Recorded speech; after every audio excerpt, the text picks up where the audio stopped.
Hi everyone, I am Dr. Anjani Devi, Associate Professor, Department of Biotechnology, Vignan's Foundation for Science, Technology and Research. As you pretty well know that I am dealing with the course Enzyme Technology. We have completed the Unit 1 and we are presently discussing about the topics present in Unit 2. In our previous lectures, we have discussed about the extraction and purification of enzymes from plants, animals as well as the microbial sources. And now in today's session, we are going to deal with the topic 2, which is nothing but the methods of characterization of enzymes.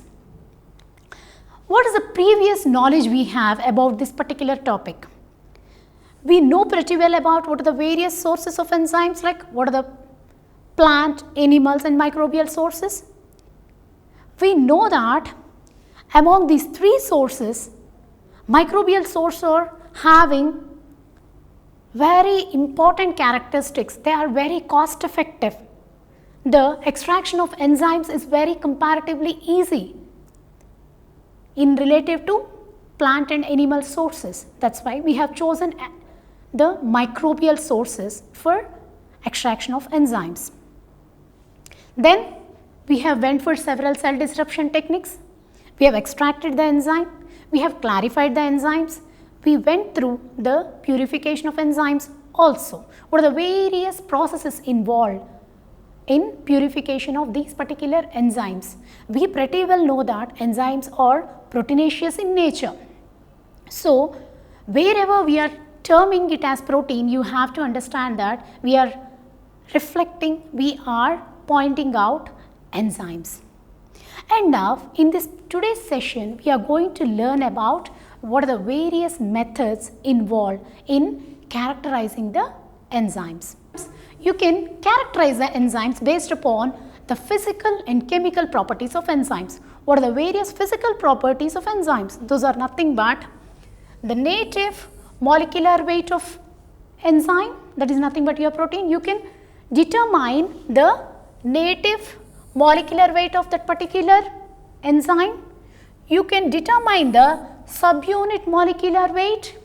You can even determine the number of sulfhydryl groups present in that particular protein.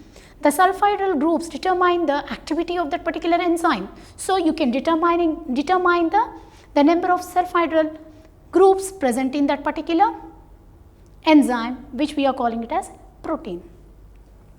You can either go for absorption spectra identification, whether it may be a simple or it may be a cofactor bound one. You can go for this absorption spectrum techniques, and you can also go for end group determination methods. These are all dealt under physical properties of this particular protein. Coming to the chemical property, you can determine the characteristics of enzymes depending upon the chemical properties, such as you can go for optimization of pH, you can go for optimization of temperature, you can determine the energy of activation of that particular enzyme, and you can even determine the kinetic properties of that particular enzyme. So, if you determine these particular characteristics, either physical as well as the chemical characteristics, chemical properties, you can identify the characteristics of proteins. Coming to the physical properties of this particular proteins. So, I have even told you that we can determine the molecular weight of this particular enzyme. You can go for molecular weight determination. How you can determine the molecular weight? You can determine the molecular weight of the protein using light scattering method, osmotic pressure method, depression of freezing point method, diffusion rate method, gel filtration and ultracentrifugation methods. Among all these methods, which are nothing but your light scattering method, osmotic pressure method, depression of freezing point method, as well as your diffusion rate method, the very most predominantly used methods are nothing but your Gill filtration method as well as the ultra centrifugation methods for determining the molecular weight of the proteins. What are the methods that can be used for determining the subunit molecular weight of the particular protein? It's nothing but your sodium dodecyl sulfate polyacrylamide gel electrophoresis method. In short, we can call it as STS-Page method. So, you can use these methods in order to determine the molecular weight of a particular protein, which is nothing but your target protein. Now, we are referring it as enzymes. So, coming to the light scattering method, we want to know the principle behind how you are going to determine the molecular weight of protein using this particular method. So, you know pretty well that enzymes are protein. Yeah, enzymes are proteins, and proteins are having very important characteristic, which is nothing but they are having colloidal nature. These proteins, they won't be forming any clear solution. So, you are going to get a colloidal solution. Proteins will be forming colloidal solutions, and these colloidal solutions have the property of scattering the light. Whenever a ray of light passing through the protein solution, some amount of light will be transmitted and some amount of light will be scattered. Mostly the colloidal solutions will be undergoing a phenomena which is called as Tyndall effect. This is nothing but your Tyndall effect. As I have told you, like if you have considered a protein solution and you have made visible light to pass through this particular protein solution, only a fraction of this particular light will be transmitted and some amount of light will be scattered. So, what we can do is we can measure the intensity of the scattered light, because the intensity of the scattered light will be depending upon the molecular weight of that particular protein.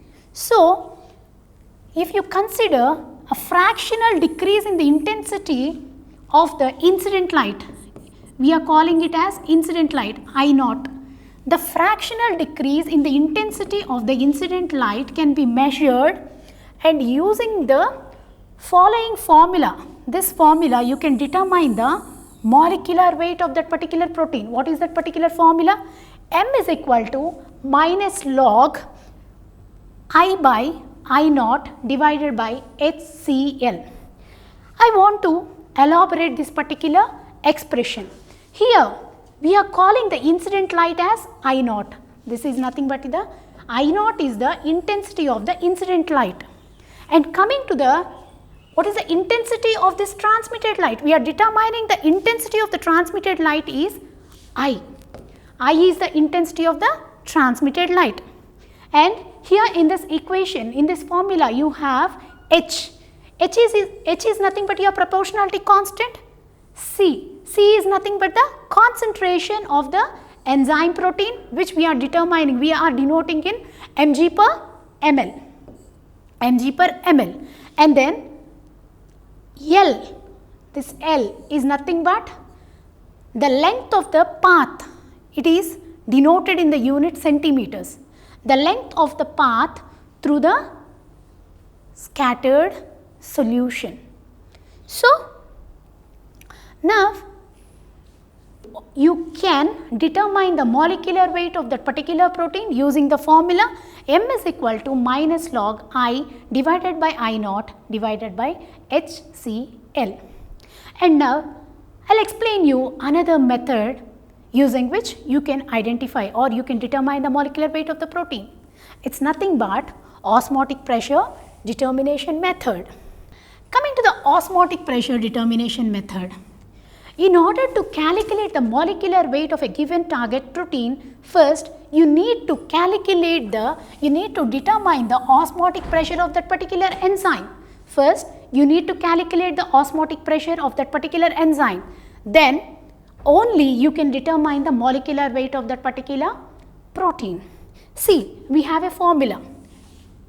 Pi is equal to mRT, where pi is nothing but your osmotic pressure and M m is nothing but your molarity of the solution, and R is the gas constant, and the T is the absolute temperature. So by using this particular formula, you can determine the molecular weight of the protein. I want to explain you still about this particular formula. As you can consider molarity. How you can define this molarity? Molarity is defined as number of moles represented by N, number of moles of solute divided by volume V of the solution, which is designated in liters. So M is equal to N by V. So you just substitute this value in the above equation. You will be getting pi is equal to N divided by V into RT. So we got the formula pi is equal to N divided by V into RT. So R is nothing but your molar gas constant, T is your absolute temperature, M is your molarity, and V is the volume in liters. Along with that, N is the number of moles of this particular solute. Number of moles of this particular solute. This is N may be taken as G divided by M, where G is the amount of solute, that is nothing but your enzyme protein, in grams, that is divided by molecular weight. So you can consider here pi is equals to N by V RT. In the place of N, you can substitute G by M, where M is the molecular weight of the protein. You can determine this molecular weight of the protein from this particular formula by substituting G by M in the place of N. So this is one of the methods that can be used to determine the molecular weight of the protein. Now I will explain you another method to determine the molecular weight of the given target protein. We are going to consider depression in freezing point method. Before we start about this, we need to know what is depression in freezing point. Freezing point depression is a colligative property. It is one of the colligative properties of the solution which is predominantly used to determine the molecular weight of a given unknown protein. So freezing point depression is one of the colligative properties mainly used to determine the molecular weight of a unknown protein. And then the temperature at which the solution freezes is comparatively lower when compared to the temperature at which your solvent freezes. So the temperature at which your solution freezes will be definitely lower than the temperature at which your pure solvent freezes. There is a difference in the temperature at which your pure solvent as well as your solution freezes. So this difference, what I am saying, that difference between the freezing points of the solution and the solvent, this particular difference between these two, you are designating the freezing point of solvent as TF. You are designating the freezing point of solvent as TF and freezing point of solution as TI. So the difference between these two is referred to as freezing point depression. We are designated as delta T. So delta T is nothing but TF minus TI.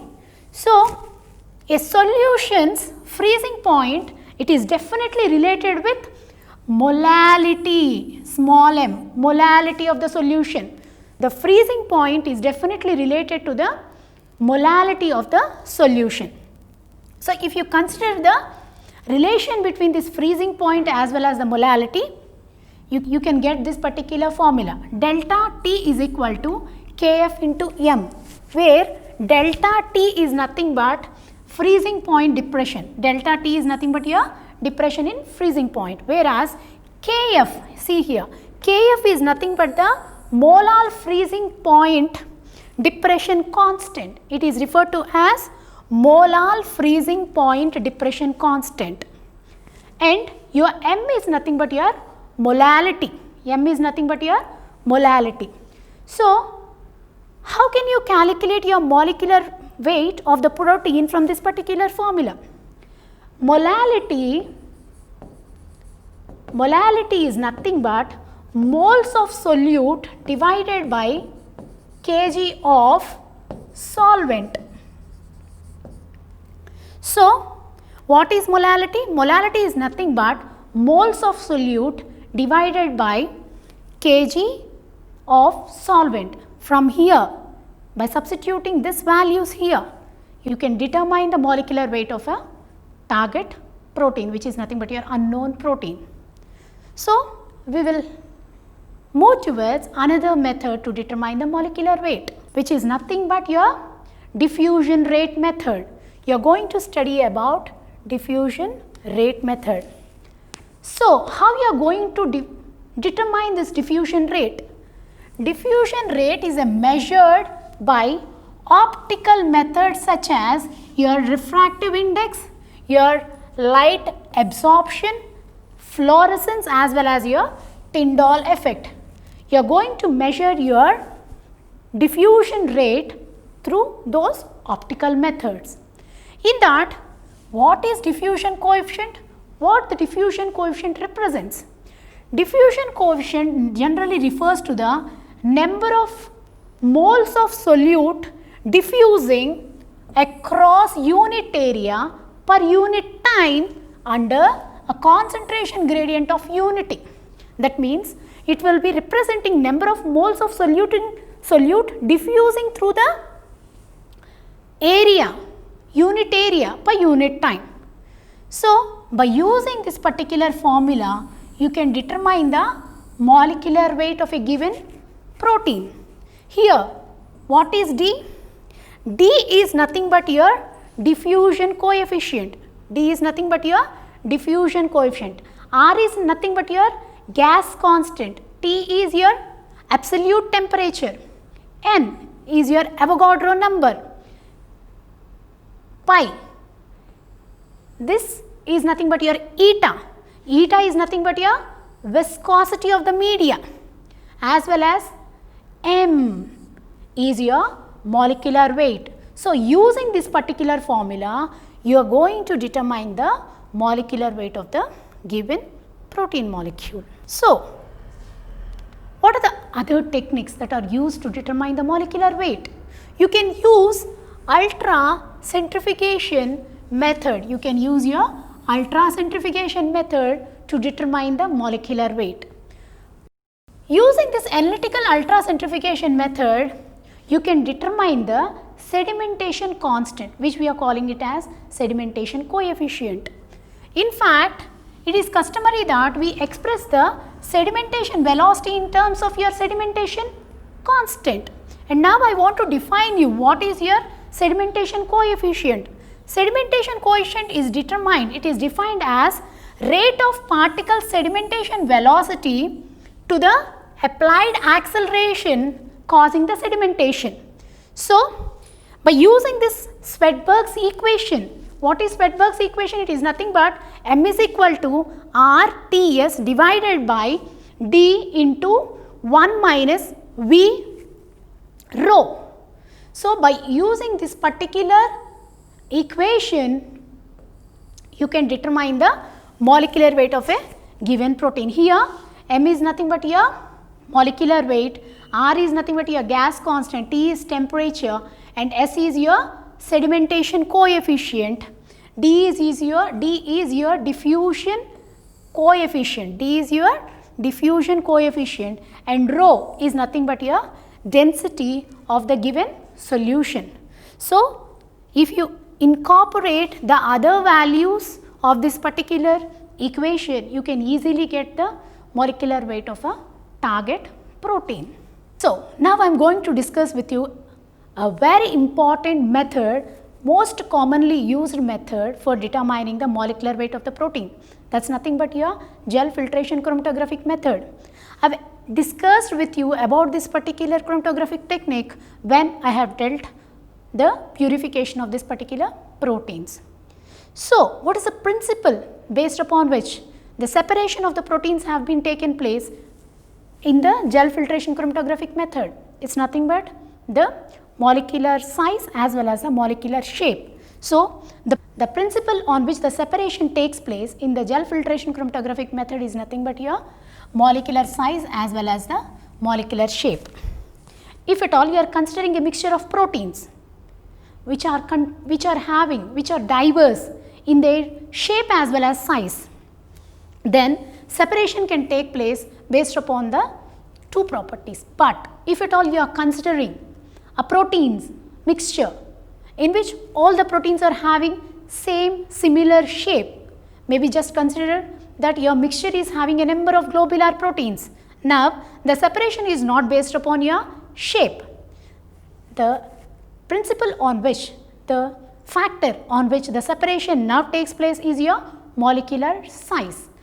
So, just consider a mixture in which all the proteins are having same shape, then separation is based upon only the molecular size of the particular protein. So, how we are going to determine the molecular weight using this particular gel filtration technique? I will explain you about that. So, you know pretty well that every chromatographic technique will be having two types of phases. One is your stationary phase and another one is your mobile phase. I have already told you that what are the various stationary phases that are used in the gel filtration chromatography. You can use Safadix or Sepharose beads. So, most probably we are using Safadix beads. So, before you start your experimentation part, very crucial step you need to carry out is packing of the stationary phase into the column.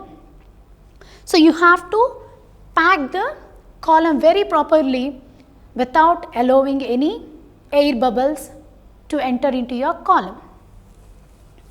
So, how you can determine the molecular weight of the protein using this technique? In order to determine the molecular weight, you need to prepare a calibrated column of that particular Safadix. So, you need to prepare the calibrated column of Safadix, which will be providing us scope to determine the molecular weight. So, I have used a word which is nothing but your calibrated column. What do you mean by calibrated column? So, this calibrated column is nothing but, this is a packed gel filtration column which is calibrated using standard markers. So, how you are going to do this? I will explain you. Just see this figure. In this figure you can pretty well see a column which is well packed with your stationary phase. This is your stationary phase. The stationary phase is nothing but your Safadix or Sepharose beads. Here, the space that is available between two bead molecules, two beads, is nothing but your void volume, V-O-I-D, void volume. See here, the space that is available between the beads is nothing but your void volume, and the total column volume is nothing but your VC. So, here we are using certain terms like VC. VC is nothing but your total column volume. V naught is your void volume. And if at all you recollect our previous discussion, first you have to pack your column, you have to inoculate, or you have to allow your mixture of your proteins, you have to inoculate them. After that, you have to start your mobile phase to pass through it. The separation will be carried out here. The macromolecules will be eluted first and micromolecules will be eluted after certain amount of time after the macromolecules, because your micromolecules are going to pass through the bead and they are going to spend more amount of time in the column when compared to your macromolecules. So, elution of macromolecules is first when compared to your micromolecules. So, you will be collecting your elution volumes into various test tubes and you will be subjecting it for absorption. That is nothing but spectroscopic method in order to determine whether the target protein is available in that particular eluted volume or not. So, I will explain you about the method how you are going to determine the molecular weight of the target protein.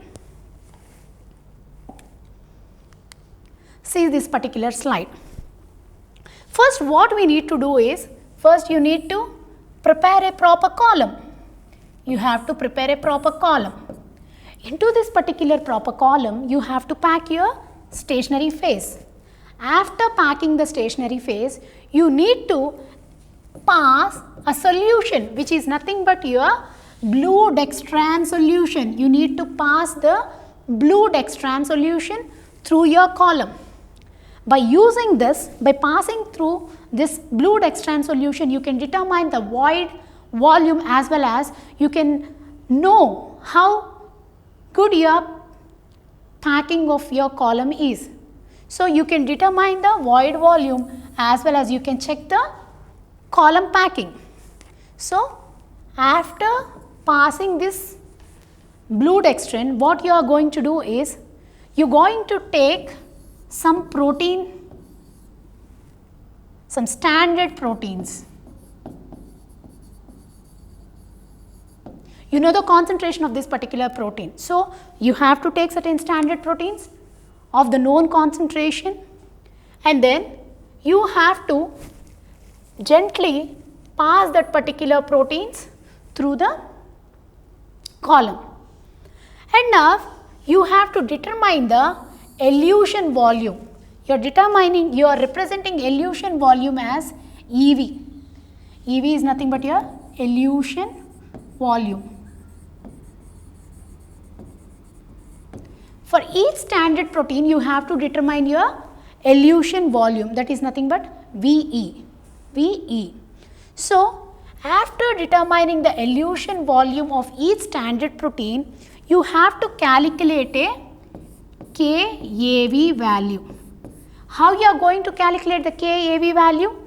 KAV is equal to, here I have given the equation, KAV is equal to VE minus V naught by Vt minus V naught. So, you have to calculate KAV values for each protein molecule. So, you will be taking the standard proteins, you will be running the standard protein, you will be noting the elution volume, and using that particular value you are calculating your KAV. You pretty well know about your V naught value, as you have first run that particular blue dextran solution. From there you can get your V naught value, and Vt value also you can get. It is nothing but your, as I have explained you previously.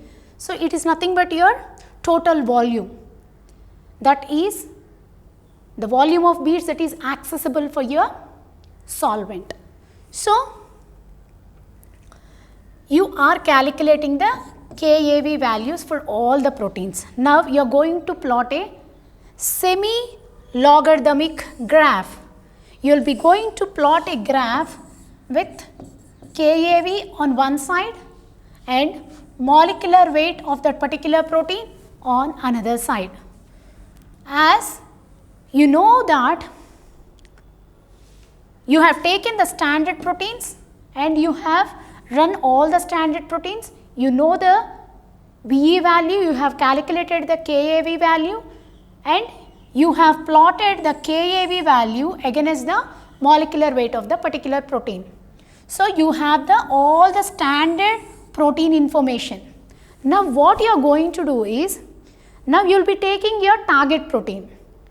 You make your target protein to run through the column, and then you determine the VE value, that is nothing but your elution volume of the target protein. After determining the VE value of the target protein, you just calculate KAV value, and you just, from the standard graph, you can determine the molecular weight of the target protein. So, calculate the corresponding KAV value for the compound of interest and determine the molecular weight. So, we know we have the KAV versus molecular weight semi-logarithm graph, and we can determine the molecular weight of the unknown by using this particular information. So, this is very efficiently used method in order to determine the molecular weight of a given protein. Now, we are going to learn about STS page. What is STS page and how you are going to determine the molecular weight of the given protein using this method.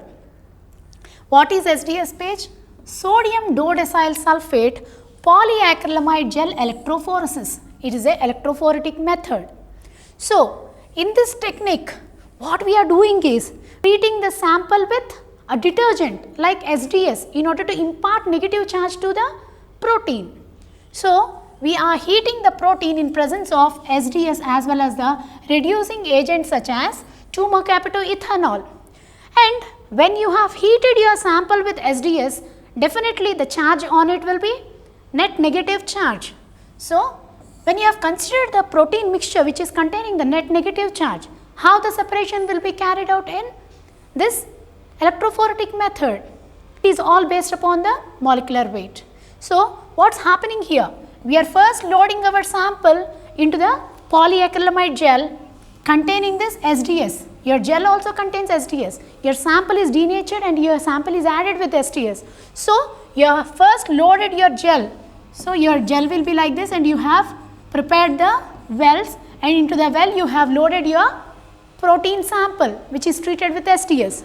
So, after loading you are applying high voltage and your protein sample is now migrating towards anode.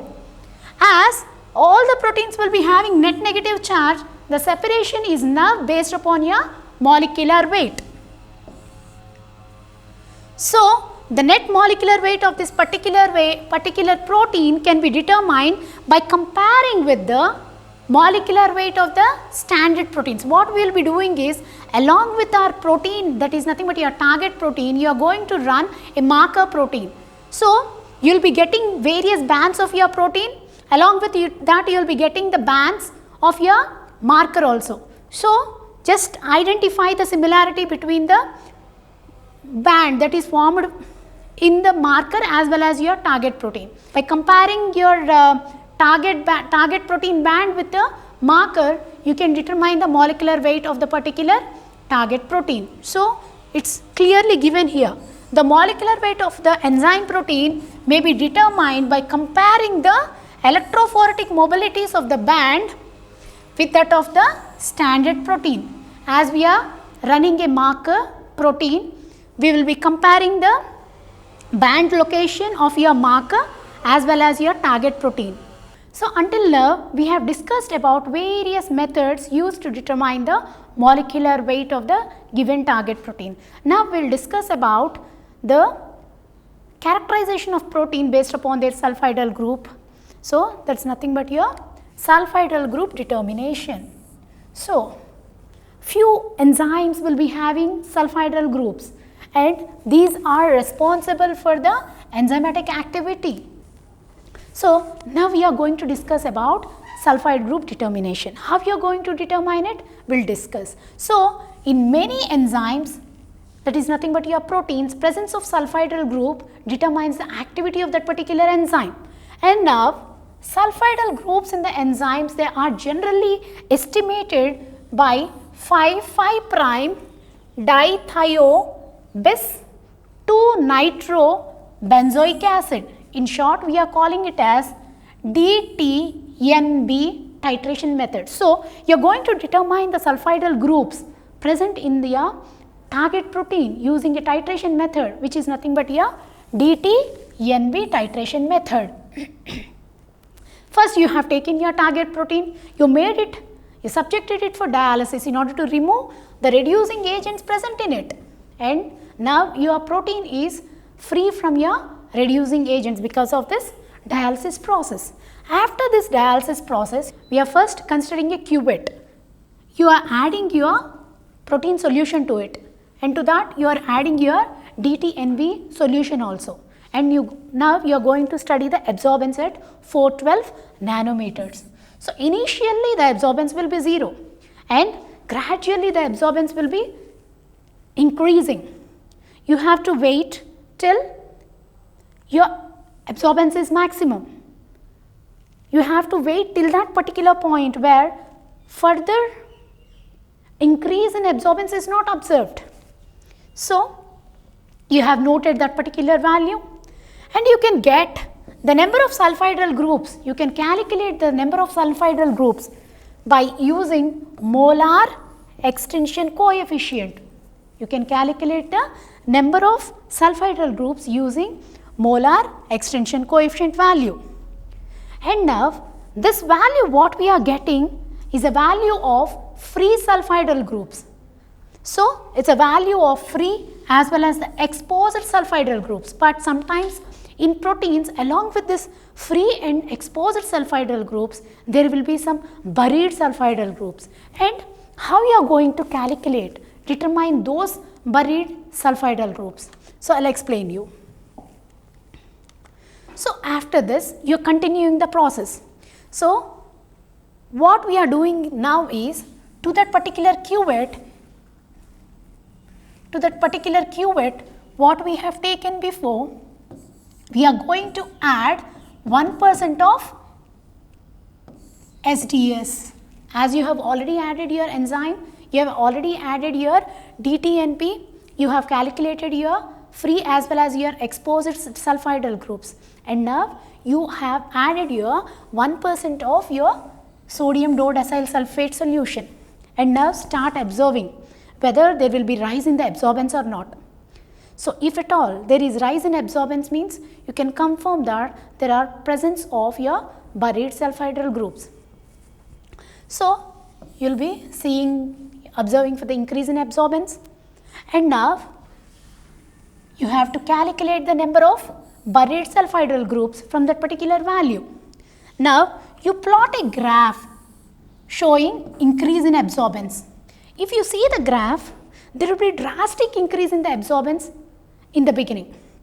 After that, there will be medium increase. After that, there will be very low increase in the absorbance.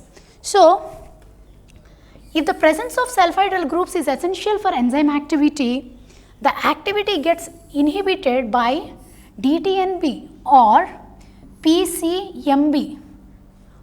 These alkylating agents like iodoacetate as well as this iodoacetamide, this can be used to block this sulfhydryl groups also. So, what you have learned from this particular technique, you came to know about how you are going to calculate how you are going to determine the number of sulfhydryl groups that is present in your given protein sample which are responsible for the activity of that particular enzyme. We have learnt about how to calculate your free sulfhydryl groups or exposed sulfhydryl groups as well as your buried sulfhydryl groups. Now, I will explain you about another method which is nothing but amino acid composition. How you are going to determine the amino acid composition of the protein? As you pretty well know that the proteins are built with a number of amino acids. In order to determine the nature of the protein, in order to name a protein, in order to identify a protein, you need to know the composition of amino acids present in that particular protein. And how you are going to determine the composition? We will deal about it right now. So, first what we will be doing is, you will be taking a protein solution. You are subjecting this particular protein solution to 6 normal. You are subjecting the protein solution to 6 normal HCl solution at 110 degrees centigrade for 24 hours under vacuum conditions. So, you are subjecting the protein to high drastic conditions. So, what will be happening to the protein under drastic conditions? The protein is going to break down. Now, you are getting a number of amino acid units. So, your solution is having number of amino acids. Now, what is the second step? What you are going to do now? You are going to subject this amino acid solution to automatic amino acid analyzer. You are going to subject this particular amino acid solution to automatic amino acid analyzer. What is happening in this analyzer is, first before it will be determining, before detecting the amino acids, what will be happening is, the amino acids present in the amino acid solution, they should get separated.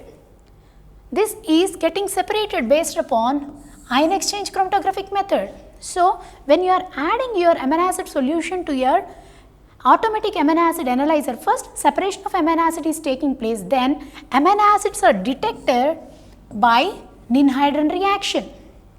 So by running a standard amino acid mixture, so you have done this particular thing for your target protein.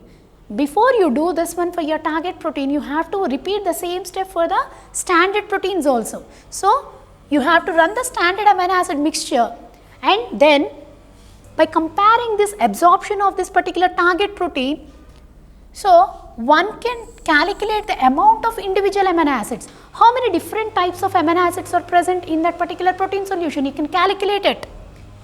For identification of this individual amino acids, you require time of elution. You need to have the information about time of elution also. So in order to identify your individual amino acid, what is that particular amino acid, in order to identify it, you need to get the information about, you need to have the information of time of elution. Before we subject our target protein to your analyzer, amino acid analyzer, you have to subject your standard proteins to that particular analyzer.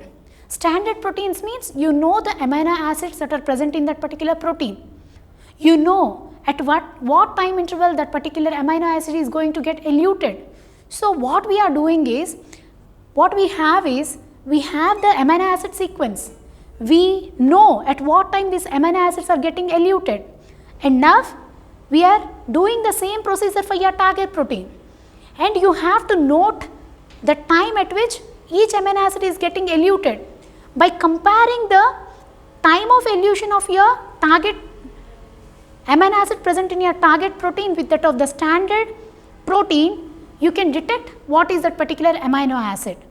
So time of elution is very important. After that, I want to tell you this, during this acid hydrolysis, as I have told you that in order to break your protein into various amino acids, you are subjecting your protein to HCl. During this acid hydrolysis, certain amount of amino acids, certain amino acids such as serine, tyrosine, tryptophan and cysteine, they are going to get destroyed. So how to identify, how to determine these particular amino acids? So what we are going to do is, in case of this serine and threonine, we are going to determine them by hydrolyzing the sample for 24, 48, 72 and 96 hours. That means you are first subjecting the sample of protein for hydrolysis at different time intervals, and you are going to plot the graph between the amount of serine and threonine and the time of hydrolysis. So you are just taking that particular protein and you are subjecting the protein for hydrolysis at different time intervals. So you are going to draw a graph. You need to know the information. You have to plot what is the amount of serine and the threonine that is getting eluted at different time intervals. So by extrapolating this information, by extrapolating this amount of serine and threonine may be calculated at the 0 time of hydrolysis. And then what about this tryptophan? Tryptophan is separately estimated by using a spectrophotometric method, whereas your cysteine is determined by estimating the sulfhydryl groups using DTNB titration method, which I have explained you right now in this particular session. Another characteristic is, in order to identify a protein, you need to go for this end group determination. Commonly, every protein will be having your carboxylic group as well as your amino group. So there will be two terminals, amino terminal as well as your carboxyl terminal. So these amino terminal amino acids can be determined by using Sanger's method. The chemical that is used in this Sanger's method is 1,4,2,4-dinitrobenzene. Otherwise, you can also use phenyl isothiocyanate or dancyl chloride. So by using this Sanger's method and dancyl chloride methods, you can go for identification of amino terminal of this particular protein. Besides, you can identify the carboxy terminal. You can identify this carboxyl terminal of this particular amino acid by using hydrazine or lithium borohydride or carboxypeptidases. So, you have identified the amino terminal as well as the carboxy terminal. Now, what you need to do is you have to digest the rest of the part of the protein. So, you can digest the rest of this particular protein or enzyme using various proteases like trypsin, pepsin, chymotrypsin, etc. So, by using these enzymes, you can now digest the other part of this your enzyme. So, these fragments, after digestion with these enzymes, you will be getting various fragments. These fragments can be separated by using a suitable chromatographic method. So, you can separate these particular fragments. You can then go for sequencing the particular fragments by using a suitable method.